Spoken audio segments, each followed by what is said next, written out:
this because I feel like we are kind of like frogs in a pot. You know, they're slowly boiling, and there's a lot of just reporting on it, which is necessary, but that Yeah. outrage that you bring, that clarity and outrage to really remind us of how serious this moment is. Totally want to get into all of that. Your experience at Delaney, your experience growing up and kind of what brought you here. But so just want to kind of do a shout out to everyone that's joining us here, the Meidas Mighty audience, your audience. So grateful for us to be starting this conversation today. So Looking forward to it myself. Appreciate you having it. Yeah, I have been taking a break, and part of it is because of that. I kind of get like in this mental space where what the hell are we doing? I mean, the world's burning down. It's not a hypothetical anymore. It's not hyperbolic. It's not political theater. It's happening right in front of our eyes, and it just feels like the world, the country's kind of watching, the world too, kind of mhm. watching, and um, there's an emotional and mental burnout when you're just like nobody's doing anything. Why are we not mad enough? So yeah. Well, exactly. And I think there are so many forms of resistance and people bring to it in so many different ways. Joyful resistance, just maybe being a part of a marginalized a group and just being successful as a form of resistance. You do bring your emotions. I mean, you were moved to tears speaking about diversity. I do imagine that takes some sort of emotional and human cost. Now, you say, let's start from the beginning because your story is unique. You know, you are one of the largest social media civil rights advocates.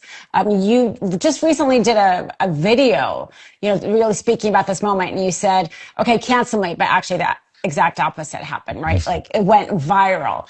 But this isn't how you got your start. You talked in a TED Talk back in 2022 about how you grew up in a small town in North Carolina where racism was so casual, it was culture. Can you speak to that and how you got to this point? Yeah, I mean, my mom and dad divorced when I was 3 years old. My dad got custody of me. It was the 80s, and it was in North Carolina. And my mom was in a relationship with a black guy post their separation. And in, rural North Carolina in the 80s, the judge is going to lean in the favor of the father over the mother. On top of that, my mom was only 16, 19 at the time, 16 when I was born, and my dad was older. And so, for various reasons, my dad got custody of me. I grew up in my dad's house. And where I lived was a little town that was kind of plummeted into poverty because the cotton mill that the town was built around had closed down, when all the, uh, you know, cotton industry in America got sent to other countries. And so we grew up in abject poverty on the mountain. And, I didn't really think about racism. I didn't think about white supremacy, but it was very much a part of my everyday life. When I say it was so casual, it was culture. I didn't view the N word as some bad word. Everyone said that word. It was a common phrase people said. Um, there was things people said on a daily basis about them and they, and they're talking about black people, the bad side of town. They're talking about the black neighborhood. And, then when I was 10 years old, my mom got visitation rights of me through the court system, and she had since married the man that she started dating after my dad separated. They had three children at the time. So they're, mixed black white. And she brought me to her house under custodial orders, visitation right orders. And it was a black neighborhood. And it just was this clash between all the stuff I had heard and taught and learned growing up to what I was seeing with my eyes. And I got to this, crossroad in my 10-year-old mind where it was, do I believe how I was raised, or do I believe what I see? And I kind of went through this, crisis of the mind for a good 5, 6 years. Didn't have really nobody to talk to. You can't talk to my dad about it. He was very openly racist. And I didn't have a good enough relationship with my mom to talk to her about it. So it was kind of like I explored it on my own, talked to random people, but more importantly, I found like videos to watch and little Mm. books to read from our school library really opened my mind up to a world that I didn't know existed. And once that crack started, once I realized that, because one thing as a white American, I think that's different about is we are kind of ingrained and taught that our worldview is the worldview. And any challenge in that is anti-American, anti this, anti that. And I think that, every other community is taught to, hey, our history is not what we're told it is. And but white Americans were never taught to challenge, or were never taught to think outside the box. So once there was a crack in my worldview and I realized, whoa, this is wrong, and I started exploring all the other ways that I was taught wrong. And you follow that rabbit hole and you learn the real history over the whitewashed history. It really starts opening this world up, and you're like, whoa, what the hell? And initially, my thought was, I'm going to tell my friends and family that Mm. I, live with and grow up with what I've discovered. And in my mind, they're going to be like, oh my God, they're going to have the same epiphany I had, and Mm. they're going to abandon white supremacy, and then it's all going to be better. But what really happened was I brought it up and told them, and I was told, You're crazy. We're Mm. not racist. We're not white supremacists. That's not true. This isn't real." And I'm like, you can't tell me we don't do these things. I was recently doing them with you up until, and I felt gaslit and I felt angry, and I felt kind of like on this mission to I prove that I'm not wrong. I don't know. I don't know how to word it, but I was like young. And so I talked about white supremacy for a long time. Then I got in the army and went through this whole thing in the army where I learned I was homophobic, or Mm. in my early 20s. I learned I was transphobic in my early 30s. I learned I was Islamophobic. I went through Mm. this, long deconstruction process that I'm still in. Wow. I believe everybody's in a deconstruction process.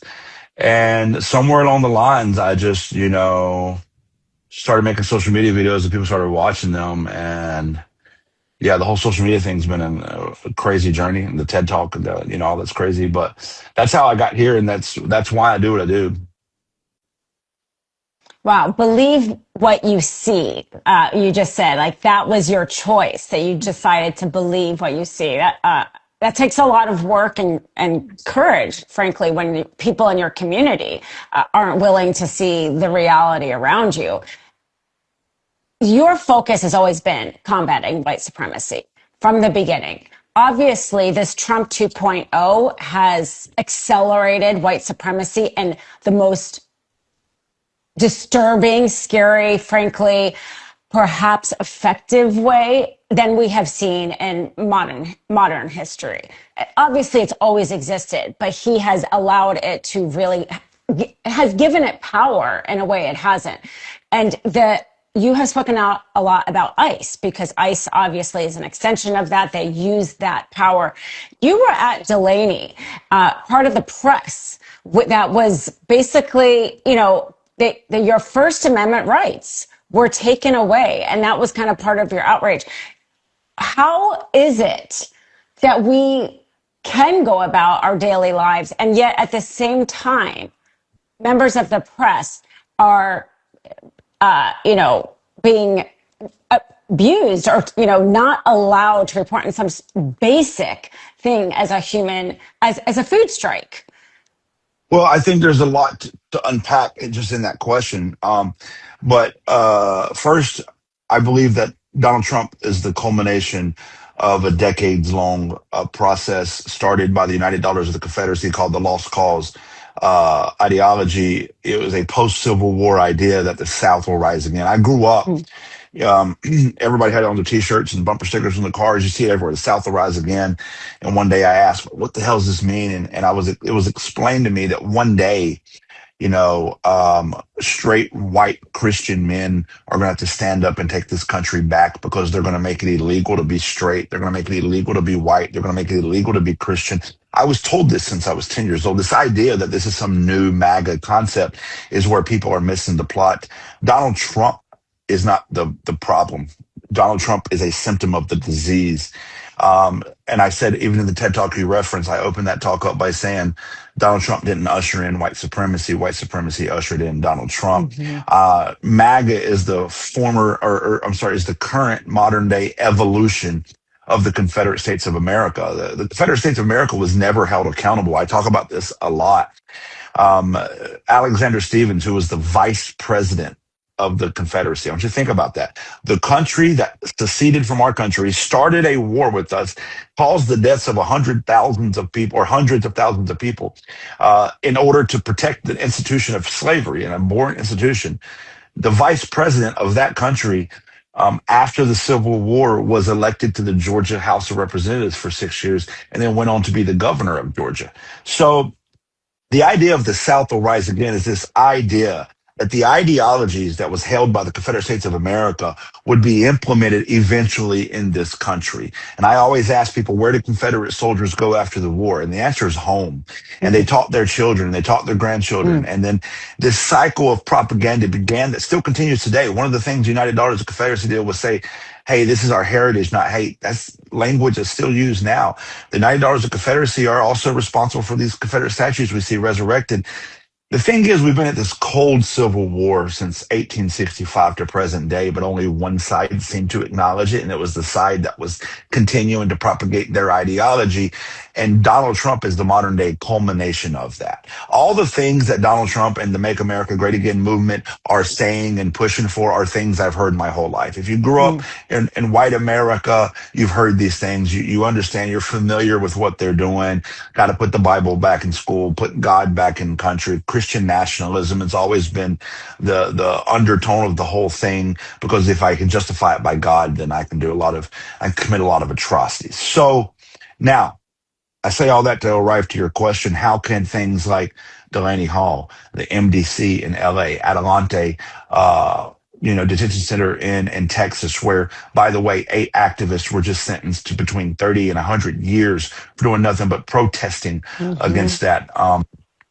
So the Whipple Federal Building in Minneapolis, where I also protested many times, the reason these things are able to exist and people are not storming the street and people are not, rising up the way I think they should, is the idea of this American exceptionalism that's been whitewashed into our everyday thinking. These things happen overseas. They don't happen here. We're the good guys. Everybody else is the bad guys. If we're doing it, it must be good. Law and order. All these things that's been bred into our everyday thinking is what's now being weaponized against the American public to make people okay with human rights violations. Let's be honest. What's happening in Delaney Hall, what's happening in all these detention centers across the country, what's happening in federal prisons and state prisons, are absolute human rights violations that we have become okay with. And I think that's a terrifying thing. I think when we look back at this point in history, you know how you read the book in high school and you said, how the hell did people in Germany sit there and let this happen? In 50 years, people are going to read this and say, how the hell did Americans sit there and let this happen? I believe that's truthfully where we are. Absolutely. And it's interesting because, wow, the difference actually between our upbringings, like you really understanding the Confederacy never going away and still doing it. Whereas in my experience, my father immigrated to this country. He chose to come here from Jordan because of the American dream, for opportunity. He actually went to college here. He met my mom, who's an American. He worked for his federal government his whole life. So I grew up with this idea that we were this amazing democracy, that we had these opportunities, that anybody could come here and be anything, right? I mean, here I am, the child of an immigrant, getting a chance to talk to you, right, on social media and help spread my opinions. Whose version is the right? I mean, I think what has been happening with Trump 1.0 and Trump 2.0, I've obviously become a lot more cynical about the American dream. Like for today, I believe that we have given false promises. Obviously my father immigrated here a long time ago, but the people who have come more recently and then are getting, like today, right? The Supreme Court just canceling the temporary protected status for hundreds of thousands of people who counted on it. The more recent immigrants who came because of this promise of equality and freedom are getting that pulled out from under them. So I have become more cynical. But is the truth of our country somewhere in between? I do believe, and the reason why I wanted to talk to you today, I think we are at a crossroads, right?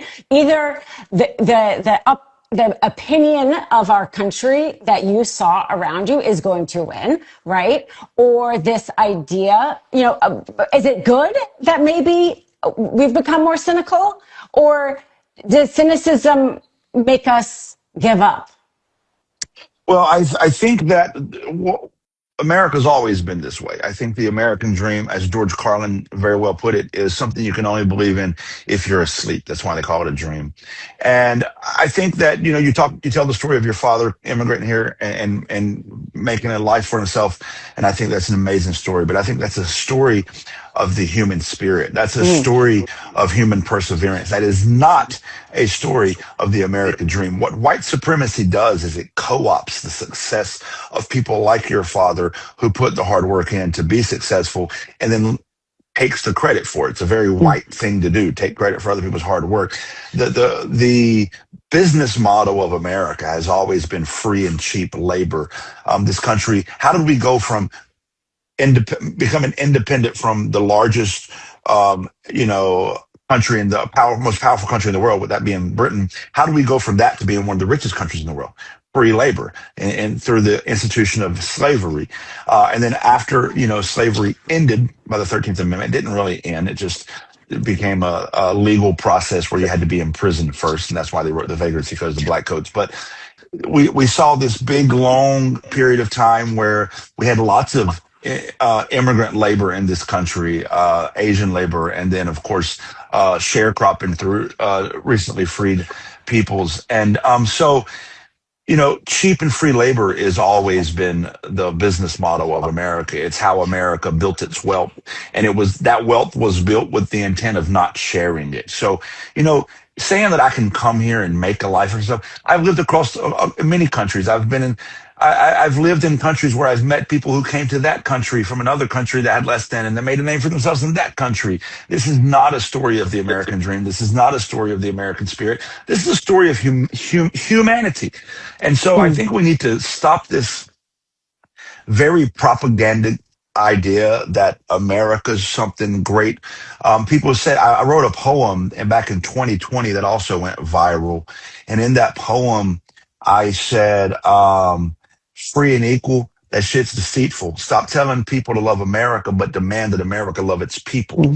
And I think that's where we miss the mark. America is the people, not a flag, not an anthem, not some, I just heard a Republican politician in Minnesota today talk about how the Somalis don't assimilate. I need everybody to pay attention. The word assimilate is a word of white supremacy. Assimilate means, we grew up in school being told we're a melting pot.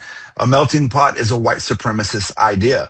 That means you take all your individual characteristics, you take your culture, you take your language, you take your food, you take it all, and then you melt it into America to where your individual characteristics have disappeared. You now must all look the same, talk the same, be the same. And of course, the standard by which that's compared is the standard of whiteness, where I prefer us to be a salad bowl. I want to see your individual characteristics. I want to see your culture. I want to see your identity. When we stop this assimilation, melting pot bullshit idea of white supremacy, and we start having a conversation of what is the true strength of America, which is diversity, I think we can get somewhere. And I think the problem is we cling to this idea that somehow the Constitution and American freedoms are what has got us here and what has made so many people's life great. And that's just not true. That is not true. We can take away from the Constitution the things that we think are powerful and useful, and write a new Constitution that is inclusive of all. Because if you really get down to it, and I'll say this to kind of cap off what I'm saying, the document we live by was when a group of landholding white men sat around a table and thought of what's some good ideas for a country. No input from anybody else of any class of people, any race of people, just landholding white men. And I understand there's been 250 years of jurisprudence to the Supreme Court. I understand there's been amendments and adaptations, but as we see under Trump, one thing Trump has exposed is how those amendments can go away. Those Supreme Court rulings can be overturned. Yeah. At the end of the day, if you delete all the apps off your phone, your phone doesn't do what you want it to do when you buy it. Right? You buy an iPhone, doesn't do these things. I need to download some apps so that it'll do it. And those apps have to be compliant with the iPhone's iOS. Hmm. However, if I ever factory reset my phone, those apps go away, but the factory settings remain. And the factory settings of this country is white supremacy. These amendments, these adaptations we've added to it, they can all go away in the stroke of a pen, and we've seen that over the last couple of years. So we need a factory reset. That's what we need, and that's what I was saying in that video. That our 1776 moment, the fruits of the tree can always be traced to the roots of the tree, and it's time that we have a factory reset. This country's desperate for it, and this time right now is proving it. And whether people are ready for it or not, I believe firmly that is the reality. Oh my gosh, a factory reset. I mean, you phrased that a little while ago that I thought I loved your phrase. You said, motion starts a movement, and the movement is more than a moment. And that to me is a roadmap, right? So what's the motion? What's the motion that we can all do? Because we're angry. We're feeling powerless. We see what's coming. Maybe we don't actually even see all that's coming, because I think it's going to get a lot worse. What's the motion that's going to start the movement that's going to be more than a moment? I mean, I think that what is organizing has gotten lost along the way, right? I think that people substitute organizing for making a social media post and 100,000 people show up to a march, to a movement. And no hit. This is no negativity, no shade towards the No Kings movement. It's not, but I'm using it as an example. We can get online and we can use the power of media and social media, and we can get 10 million people to show up at various locations around the country. What did we do? Right? That's not organizing. If you go back to the standard that was set for this country, because Black liberation movements and queer liberation movements and all these liberation movements that were in response to white supremacy have showed us exactly how to do this. This is nothing new. This is nothing that we have to figure out. Organizing means having a plan, having support, having community support. You hear a lot about Rosa Parks and the Montgomery bus boycott. A friend of mine, Elizabeth Booker Houston, in her own TED Talk here recently, gave a great example of what organizing is. Elizabeth talked about in this TED Talk how Rosa Parks didn't just sit on the bus one day and there's the Montgomery bus boycott. No, there was months of planning that went into that. And prior to the boycott starting, they had carpools set up so that people could still get to and from work, school, and wherever. Because by boycotting the bus, you now must change your life. And they had, transportation set up for them, food pantry set up for them, rent assistance set up for them, mutual aid set up for them. And so this is what organizing is. Stop looking to the internet for some leader to emerge from the social media space. I think that, even to include me, I'm no one's leader. 8 million people follow me across platforms. I'm flattered by that and blown away with it by every day. But at the end of the day, I'm not in your individual community. Get with your community. Organize. Set up mutual aid. We are in a period of late stage capitalism where the top 1% hold more wealth than the bottom 90% combined. It's crazy. And so it's mind boggling. Yeah. And so how can somebody come out and have a sustained fight or protest against fascism when that could mean they lose their home or their kids don't eat because they're living paycheck to paycheck, as a majority of this country is, and as many of us are familiar with? I've lived paycheck to paycheck for years. I know that feeling. How can I just skip work? Can't do that. But if there was mutual aid set up, if the governors that and the politicians that claim to be on our side set up, eviction moratoriums and start working with the people. If working class politicians that claim to care about the working class start working with the working class to make it possible for people to have sustained movements, we might see sustained movements. But what we're seeing right now is white supremacy in its most recently evolved form, that being MAGA, successfully implementing the old school authoritarian playbook because the people are so caught up in the grind of late stage capitalism that they don't know how to get out and have a sustained protest, because that could mean their house or their groceries or their lights go out. And so community organizing means getting with your community all around the country and having plans for this and setting up groups for this so that people can have a sustained protest with community support. Absolutely. I've done quite a bit of that. Like I've done voter protection work. I've been a poll watcher. I'm in California. California is a pretty blue state.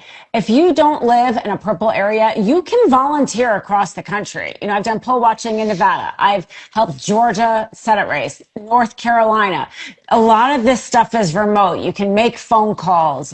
There's Indivisible has local chapters. Your Democratic Club has local chapters. If there's a candidate somewhere in the country you like, you look them up. I do think that our elections are decentralized, which is going to make it much harder for Trump and the next Trump to do what they want to do. And that is a benefit to us because it means, as you say, local organizing becomes so crucial because it really is the boots on the ground watching these polls, watching these elections that protect our democracy, really at the end of the day. You and I actually met at the People's State of the Union really briefly, the Midas touch, move on. I mean, just a few days later, Trump started a whole new war. Things are just getting worse, aren't they? Well, to your point, we have a decentralized election system, which means very hard to have such a big influence on it that you can sway the outcome of it. So Trump, Stephen Miller, and all the people behind the scenes that are coming up with these various plots to do exactly that are trying anything they can. I think that Trump is firmly of the mindset that if we're at war, he can somehow suspend our elections. Also, I believe that I don't believe it. They've proven one of their goals is to acquire the voter rolls of all these states, and that's so that they can manipulate who can and can't vote. We've seen during the Senate primary in Texas where people in primarily black districts were showing up to vote to be told, hey, your polling station is now different than it has been for the last 15 years. You're now you got to vote across town. Well, they don't have enough time to get there because they just got off work and polling station's about to close soon, and nobody told them of this. What happened in that Senate primary in Texas was a test run for what they plan to do across the country during the midterms. There's ways for them to manipulate people's ability to vote because they understand that actually manipulating the decentralized election system is incredibly difficult. One of the ways he's talked about doing that is having ICE at polling stations. Listen, this is a serious subject that needs to be taken very seriously. Some of the pushback you hear from people is, there's not enough ICE agents to be at every polling station. They don't need to be at every polling station. First of all, right. comfortably red districts, they're going to leave alone. But also, if you've ever been in a city where ICE has shown up the way it did in Chicago and Minneapolis and LA and DC and most recently in New Jersey. By the way, 4 of those 5 cities, I was there when ICE was at its peak. And I'm telling you what happens when ICE shows up. You start seeing a ghost town. People that normally bustling streets and hustling streets, there's nobody on it. You start seeing people stay at home and they don't leave, they don't go to work, don't go to school. You stop seeing kids go to school. And so that's the effect just ICE's presence on a city has. It keeps people at home. If they can implement that same fear on a community around election time, will people go out and vote? I hope they do. But understand that if you don't look like me, if you're not a white guy like me, going out and vote could mean you could be arrested. What happens when ICE arrests people in line? They're standing in line to vote, and they let them go 3 hours later like they've been doing. But now the polling station's closed and you never got the vote. What happens when all of these factors between ICE, between changing the polling locations, between now he's trying to stop mail-in voting. When all of this comes into play, it's enough for him to just say to the people, hey, I doubt the results of this election. And if enough of his people say, I agree, I doubt the results of the election, then where are we? Maybe there is a blue wave that gets through because the elections are so successful. But what happens when 2020 was turned out to be a dry run. We've already seen the results of him screaming stolen election, stolen election, stolen election, Yeah. and the number of people that were willing to storm the Capitol building. One of the most direct terroristic acts to ever happen on American soil was when 1,500 people stormed the Capitol building in an attempt to overthrow our government. Call it whatever you want. That was an attempt to overthrow our government. It was a coup d'etat that failed. It was an insurrection that failed. But those same people, that same mindset, the same group is ready to eat up that same rhetoric come the midterms or maybe Yeah. come 2028. We got to take this stuff seriously. Absolutely. I mean, that's why he tried to establish a slush fund, right? I mean, he's not about loyalty. This wasn't about thanking them for the past. He had part in that. He was trying to pay for his own private army, really. Correct. And Correct. he may not have gotten away with it, but they got that message too. They got that message loud and Agreed. clear. And I really like how you worded how you can create the chaos and the fear with the ICE agents, even if you're not actually at the polls, right? In Georgia, and there's going to be a lot of states where that's not that hard to do. And it's true. I mean, being here in Los Angeles, I know many people, I know somebody who's self-deported because he left right around the time Trump was sending people to El Salvadorian prison. Devastating, leaving behind his wife and his children. I know another father who was in a detention center for months. People are afraid if they're the wrong color of skin, have the wrong accent, or have the wrong job, and they will take advantage of that. And your point about the Absolutely. wealth disparity, our founders didn't protect us from oligarchs because they were oligarchs.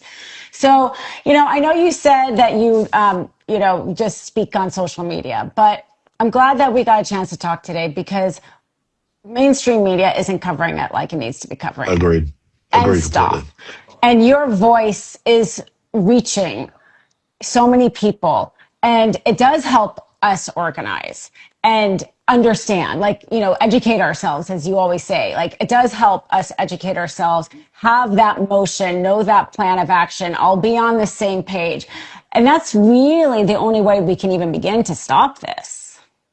Yeah, I agree. And I think that people need to start believing it. I think one of the most frustrating parts for me is I don't think people believe it is as serious as it is.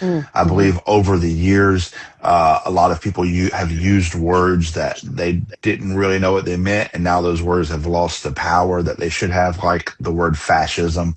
Yeah. We really, truly are staring fascism down the barrel right now, and it's not as serious as people think it should be. We really do have concentration camps in operation in our country as we speak, and people aren't taking it as serious as they should be. I think people need to believe this is as serious as it is. Stephen March wrote a book called The Next Civil War. Really well written book, really well researched book. I like the angle by which he approached it. It was not a partisan angle.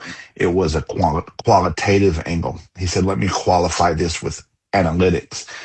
And he said that during his research to write that book, one thing he discovered from studying civil wars of other countries throughout history is that there was one thing they all had in common. It was quite fascinating. And that was that the population of that country, the day before the war started, believed that it could be stopped. But the day that it started, wasn't surprised that it did. And I think that if you apply that litmus test to America right now, if a civil war broke out today, would it surprise you? I think most people would say no. Yeah. But do you now, right now, sitting in your seat, think that it can still be stopped? Most people think, yeah. So we are literally at the same point in our history that other countries were in their history. And I'm not saying it can't be stopped. I think it can. But I think that this needs to be taken a whole hell of a lot more serious than what it is. What Donald Trump has done has been violent, egregious violations of the Constitution, openly blatant corruption to the tunes of billions of dollars in his own pocket, to giving his family and friends contracts. I mean, we are at where else? What is your red line? I don't know what it is. As you mentioned, your friends self-deporting, people being ripped away from their homes and schoolhouses and courthouses. What's your red line? People need to start believing it. It is not just rhetoric. And oh, by the way, if we successfully impeach Donald Trump tomorrow, which I'm on board, let's do that. But if we successfully impeach him tomorrow, this doesn't go away. The Right. people that voted for it, the people that are supporting it, his entire cast of characters that are behind it, they're still there. And so without accountability after all this, we're just kicking the can down the road. Mhm. There's a lot of work to be done, and so grateful that you're along our side. Thank you to the Midas Thank Mighty you. who've joined us on this live stream, and you, of course, and all of your community. It's going to be, we can pave the path together. You know, it's not gonna be a paved path. It's gonna be a rocky gravel path. But if we do it together, we can pave the way instead of just getting drug along with it, right? You either get in I line or you agree. get dragged, as they say. So thank you so much. And hopefully we can chat again soon with maybe some good developments rather than bad developments. I Thanks so believe in the much. American people and the American spirit. I mean, the human spirit. We can do Yeah. this. Thank you Yes, so much for having me. absolutely. Thanks so much. Bye bye.